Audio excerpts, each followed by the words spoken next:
At Thanksgiving, my sister clinked her glass and smiled like she'd already won. "Mom and Dad are giving me the house," she announced. "The other sister? She gets nothing." Everyone laughed. Everyone cheered. Except me. Because I knew something they didn't. And one sentence was about to ruin the entire night. The dining room exploded in applause. Whistles, claps, even a shout of "finally" echoed off the walls. I didn't react. No shock, no tears. Just a calm smile, the kind you wear when a storm rolls in and you already know whose house is about to lose its roof. I gently set my fork down and looked at my father. "Dad," I said quietly, "should I explain it? Or do you want to?"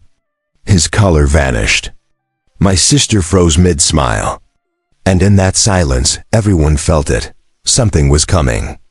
But before I tell you what shattered that room, let me ask you something real quick. Where are you listening from tonight? Because it helps knowing I'm not the only one who grew up in a family like this. My name is Emily Nolan, and before that Thanksgiving, you probably would have thought my family was perfect. We were the postcard type. Midwestern smiles. Holiday sweaters. Pictures that said, "Nothing's wrong here." But families like mine don't fall apart loudly. They break quietly in who gets heard and who slowly disappears. That invisible space, that was always mine. My younger sister Jenna never knew it. She was the favorite. Loud, magnetic, the one relatives bragged about before she even left the room. I never resented her. I just learned early that nothing would ever be handed to me the way it was handed to her. While my parents poured money and attention into Jenna, dance classes, summer camps, private lessons, I was told, "We can't afford it." Same house. Same parents. Different rules. When I moved to Chicago for work, they called me selfish. As if choosing independence meant betrayal. Jenna stayed close. Weekend visits. Perfect daughter energy. Sliding comfortably into the life they had designed for her. Still, I came home for holidays. Mostly for one person. My grandmother, Evelyn Nolan, sharp mind. Silver hair.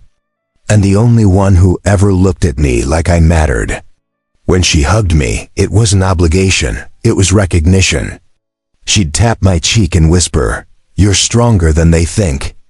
Then she'd sit back down like she hadn't just given me enough strength to survive another year.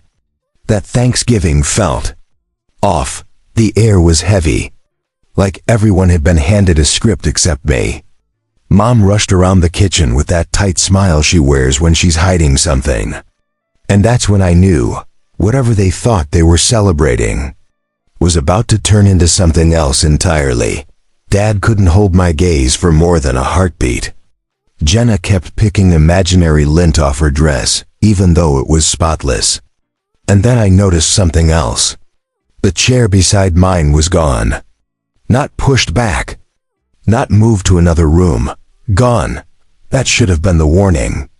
But in my family, the signs are never loud. They whisper first. Right before everything detonates. I sat down anyway, folding my napkin neatly across my lap, pretending I didn't feel the room react to me.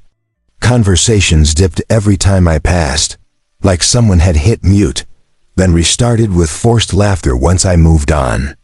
Jenna drifted through the room like the guest of honor, straightening place settings, adjusting the centerpiece, leaning in to whisper things to Mom that made them both smile. Every now and then, she glanced at me with a thin, practiced grin, polite, empty, the kind you give a coworker you can't stand but still have to tolerate. It hadn't always been like this.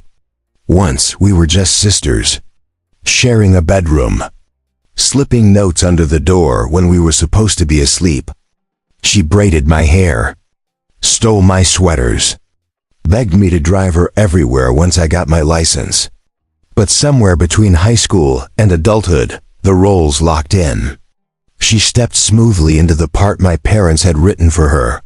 Golden girl, perfect daughter. and I faded quietly out of frame. The house situation didn't start at Thanksgiving. It started 6 months earlier. A humid Saturday in June, Mom called and asked me to come home. Something important, she said. No details. No explanation. When I arrived, they walked me straight to the dining table, the same table where everything would eventually fall apart.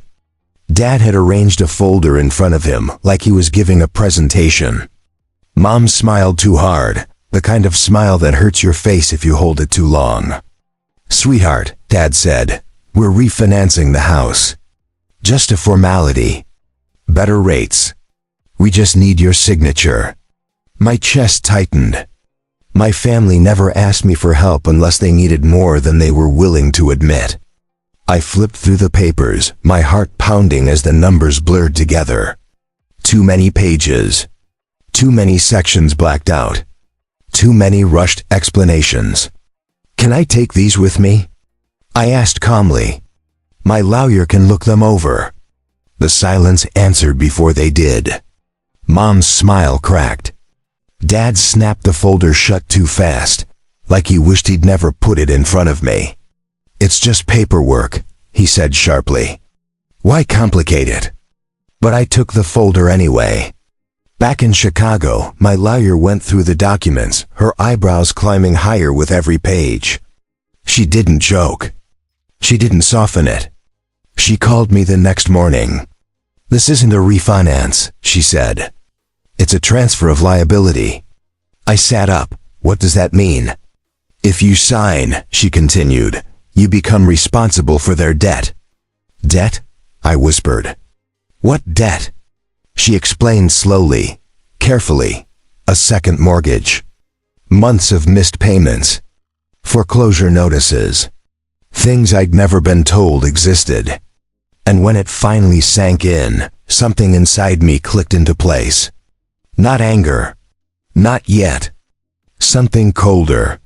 Something steady. 2 months later, Dad called again. This time, he didn't ask for a signature. He asked for money. Not a loan. Not help, money. He said it was for Mom's medical bills. But when I offered to pay the hospital directly, his voice cracked. The story shifted. The truth started leaking out. Late payments, deadlines, desperation, and suddenly, Thanksgiving dinner, the missing chair, the forced smiles. Jenna's confidence, all of it made sense now. Sitting at that Thanksgiving table, watching Jenna soak up the attention.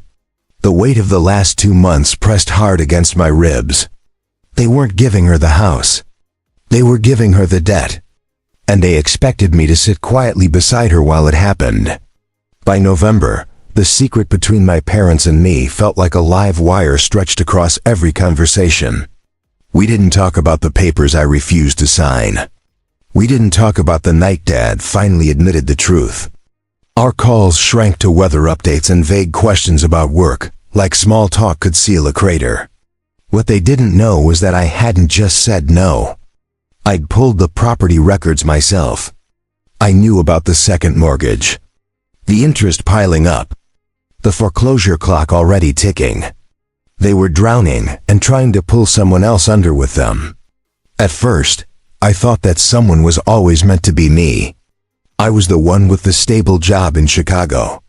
No kids. The safety net they believed they were entitled to. Saying no felt like learning a new language. One that tasted like guilt. Then Jenna started posting. Vague captions about big changes. Photos on the front porch with Mom and Dad. Jokes about becoming a homeowner. Each post snapped another piece into place. A week before Thanksgiving, Mom called, gushing about how excited Jenna was to host more often once everything was settled with the house. She said it lightly, like the house was an heirloom. Not a bomb wrapped in a bow. That night, I stopped hoping they'd fix it themselves. I went to my desk, pulled out a folder, and started filling it. Overdue notices. Missed payments. Summary pages that showed exactly how deep the hole was. I didn't plan to humiliate anyone. I planned to make sure no one could say they didn't know. Thanksgiving morning, I drove back with that folder in my bag and a knot in my stomach. A small part of me still believed they'd pull me aside, admit the plan had gone too far. Instead, Mom met me at the door with a tight hug that smelled like perfume and strain. "You look beautiful," she said. "Jenna is going to be so happy you're here." The way she said Jenna, not we, told me everything. Inside, the table was fully set. Extra leaves added. Glasses shining. Every chair filled. Except mine. My grandmother caught my eye from her usual spot and gave me a small nod, the kind that said she knew more than she was letting on. As I sat down, my hand brushed against my bag. Paper against canvas. Proof against denial. If they were turning this dinner into a performance, I was done being the quiet extra. When my sister stood and tapped her glass, I already knew. I was about to watch the curtain rise on a show they'd rehearsed without me. Jenna stood there glowing. Hair perfectly curled. The necklace Grandma gave her catching the light, like it had been chosen just for this moment. "Mom and Dad are signing the house to me," she announced brightly. "Emily gets nothing." The room erupted before the meaning even landed. Cheers. Loud claps. A few whistles. Someone slapped my dad on the back. My mother dabbed at her eye like she was witnessing a proposal. I didn't touch my glass. I didn't blink. I just looked at Jenna and smiled. Not warm, not wide. The kind of smile that carries everything you haven't said yet. Then I lowered my fork and asked calmly, "Dad, should I tell them? Or will you?" It was instant, like someone cut a wire. Silence slammed into the room. So heavy I could hear the radiator ticking. Dad's hand slipped.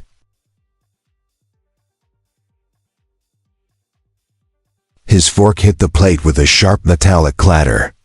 Jenna's smile collapsed. "Tell us what?" she snapped. Around us, relatives leaned forward, sensing blood in the water. My grandmother exhaled sharply, like she'd been waiting for this moment.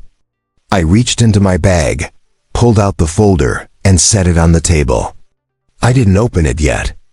I just let it sit there. "Before you celebrate Jenna getting the house," I said evenly, "you should probably know the condition it's in." Dad tried to recover. "Emily not here, why not?" I asked. "You weren't worried about embarrassment when you signed it over without telling her about the debt." Heads turned.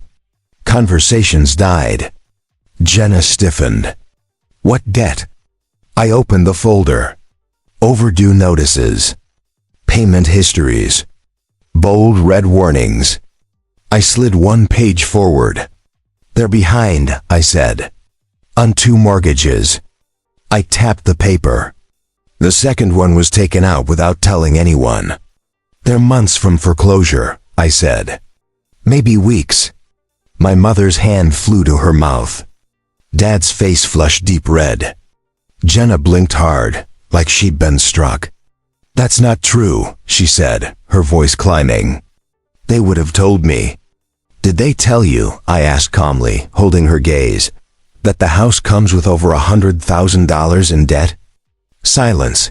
"That if you sign those papers," I continued, "you're responsible for every missed payment." "And every penalty?" Something fractured in her expression. Doubt seeped in where confidence had been. Dad stepped forward, forcing a laugh that fooled no one. "You're exaggerating, Emily. We're handling it." "Are you?" I asked. I lifted another page. "Because according to this, the bank doesn't think you're handling anything." He lunged, instinct taking over, like he could grab the truth out of my hands. I pulled the paper back before he could touch it. "Stop," Mom pleaded. "Please, not today." "Why not?" I asked evenly. "You chose today." The room shifted. Chairs creaked. Forks rested untouched. Some relatives looked embarrassed. Others looked angry. A few looked fascinated, unwilling witnesses suddenly very awake. My Aunt Diane spoke first. "Daniel," she said sharply, "is this true?" Dad didn't answer. His jaw locked so tight it trembled. Mom buried her face in her napkin. Jenna looked from them to me, confusion breaking into panic. "But they said the house was mine." "It was never a gift," I said softly. "It was an exit." She froze. "They needed someone to carry the debt. First, they tried to hand it to me. When that didn't work, they chose you." Jenna stood there in her sequin dress, shaking. Her fiancé Tyler leaned back slightly, not leaving, but no longer standing with her either. "Is she lying?" he asked quietly. "My parents?" Mom sobbed. Dad stared at the table. That was enough. Tyler pushed his chair back and stood. "You told me the house was paid off," he said. "You said we'd be starting clean." Jenna reached for him. "Tyler, wait." He stepped back. "You expect me," he said, his voice splitting between disbelief and anger, "to build a life on a sinking ship?" "Please," she whispered. He shook his head. "I'm not marrying into this." The room gasped as he walked past the table, past the turkey, past my parents, and out the front door without looking back. Jenna's legs gave out. She collapsed into her chair, hands shaking, mascara streaking down her cheeks. For the first time in years, she didn't look like the favorite. She looked like the little girl who used to crawl into my bed after nightmares. "This isn't my fault," she whispered. "I didn't know." "I know," I said quietly. Dad slammed his palm onto the table. "You ruined everything." I looked at him steady. "No, you ruined everything the moment you tried to hand your debt to your children like it was an inheritance." Mom sobbed harder. "You're tearing this family apart." "It was already broken," I said. "I'm just refusing to keep hiding the cracks." A murmur rippled through the room. Judgment. Disappointment. Quiet agreement. The kind that hurts more because it comes from people who saw everything. Then my grandmother stood, slowly, using the table for balance. Her voice was thin, but it carried more weight than anyone else's. "I raised you better than this," she said to my father. "Your daughters are not lifeboats for you to climb into." Dad shrank into his chair. Mom wept openly. Jenna finally looked at me, eyes hollow. "What do I do now?" The question landed heavier than she meant. Not because I had all the answers, but because for the first time, she was asking the right person. Not the parents who sold her an illusion. The sister they'd pushed aside. Before I could answer, a hard knock slammed against the front door. Every head snapped toward it. Another knock, louder. Dad frowned and stood, opening the door. A woman stepped inside. Plain suit. Badge clipped to her belt. Calm eyes. And the room knew instantly. Thanksgiving wasn't over yet. Her expression was unreadable. "Mr. and Mrs. Nolan?" She asked evenly. "I need to speak with you regarding your mortgage records." The room exploded again, but this time not with applause. Gasps, murmurs, disbelief crashing into reality. Mom nearly folded in on herself. Dad went pale. Jenna gripped the edge of the table like it was the only thing keeping her upright. I didn't move. I just sat there, breathing slowly, watching the truth finally arrive without my help. "Why is she here?" Dad whispered, his voice cracking. The investigator didn't flinch. "We received a report of potential financial misconduct," she said. "I have a few questions." You could have heard a pin drop. No one was cheering now. "Emily," Mom sobbed, reaching for me. "Please. Tell her there's been a misunderstanding." I didn't answer. Not yet. Because the truth was only beginning to unwind. When the investigator stepped fully inside, whatever had been holding my parents together finally snapped. She asked calm, methodical questions about missed payments, overdue notices, the second mortgage. Each question they dodged made the room feel smaller. Relatives slowly drifted away from them, like people backing away from an open flame. Jenna sat completely still, hands shaking in her lap. The anger was gone. She looked emptied out, like someone had drained the color from her. My grandmother stood behind her, resting a steady hand on her shoulder, silent, unshakable. When the investigator finally left with the documents, the house fell into a heavy, exhausted quiet. Mom tried to reach for me. Dad muttered something about embarrassment. Neither apology nor accusation landed. I picked up my coat. "Don't go," Jenna whispered. "I'll still be here." I met her eyes. "I know," I said softly. "Just not for their lies anymore." In the weeks that followed, everything changed. My parents were forced to confront what they'd built, layer after layer of secrecy, excuses, and debt. The house went up for sale. They moved into a small apartment across the city. No more grand announcements. No more golden child illusions. Jenna started therapy. She called me often. Sometimes to cry. Sometimes just to sit quietly on the phone. One night she said, "I finally understand why you stopped letting them speak for you." As for me, I learned something I should have known years ago. Telling the truth isn't betrayal. Hiding it is. Families built on denial always collapse eventually. And if you've ever had to sit at a table full of people who claim to love you, while standing completely alone, tell me where you're listening from. And after hearing my story, what would you have done?